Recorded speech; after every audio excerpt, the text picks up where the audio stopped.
इकडे पुणे शहरात सुद्धा काँग्रेसने भाकरी फिरवले। राष्ट्रवादीतून आलेल्या प्रशांत जगतापांना शहराध्यक्षपदाची संधी देण्यात आली आहे। पुण्यामध्ये काँग्रेसकडून 2 शहराध्यक्षांची नेमणूक करण्यात आली आहे। पूर्व भागासाठी प्रशांत जगताप, पश्चिम भागासाठी तृप्ती चौधरींची निवड करण्यात आलेली आहे।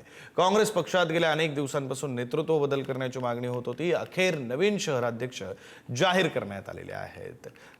पुणे शहरामध्ये काँग्रेसने भाकरी फिरवलेली आहे।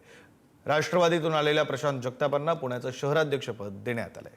पुढची बातमी पाहूया। मंगेशकर रुग्णालयामध्ये डोळ्याची शस्त्रक्रिया करताना मुलीचा मृत्यू झालाय। मुलीच्या मृत्यू प्रकरणी मंगेशकर रुग्णालयाला पुणे पालिकेने नोटीस बजावली। 24 तासात उत्तर सादर करण्याचे रुग्णालयाला आदेश देण्यात आले। डॉक्टरांच्या निष्काळजीपणामुळे मृत्यू झाल्याचा नातेवाईकांचा आरोप आहे। अहिल्यानगरमधील प्रियांशी बागडे हिचा सोमवारी डोळ्याच्या शस्त्रक्रियेदरम्यान मृत्यू झाला। आणि या संदर्भातली अधिकची माहिती प्रतिनिधी बालाजी पोद्दार देतात। बालाजी, दीनानाथ मंगेशकर हॉस्पिटलमध्ये एका 6 वर्षाच्या मुलीची डोळ्याची शस्त्रक्रिया करत असताना मृत्यू झालेला आहे आणि याला डॉक्टरांचा गैरजबाबदारपणा जबाबदार असल्याचा आरोप जो आहे तो पालकाने केला होता। त्यानंतर महापालिकेने जी आहे ती या सगळ्या प्रकरणाची माहिती देण्यासाठी नोटीस पाठवलेली आहे।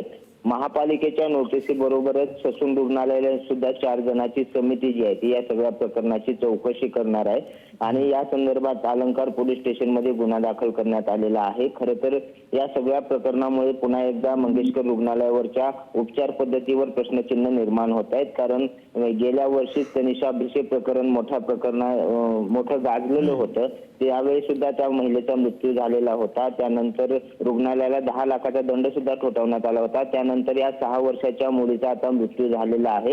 याची रुग्णालय स्तरावर जी आहे ती चौकशी सुरू करण्यात आलेली आहे। महापालिकेला सुद्धा 24 तासामध्ये उत्तर द्यायचं रुग्णालयाला सांगण्यात आलेलं आहे। तर ससूनने 4 जणांची समिती या सगळ्या प्रकरणाची तपासणी करण्यासाठी नेमलेली आहे। विक्रम, धन्यवाद बालाजी दिलेल्या या सगळ्या सविस्तर माहिती।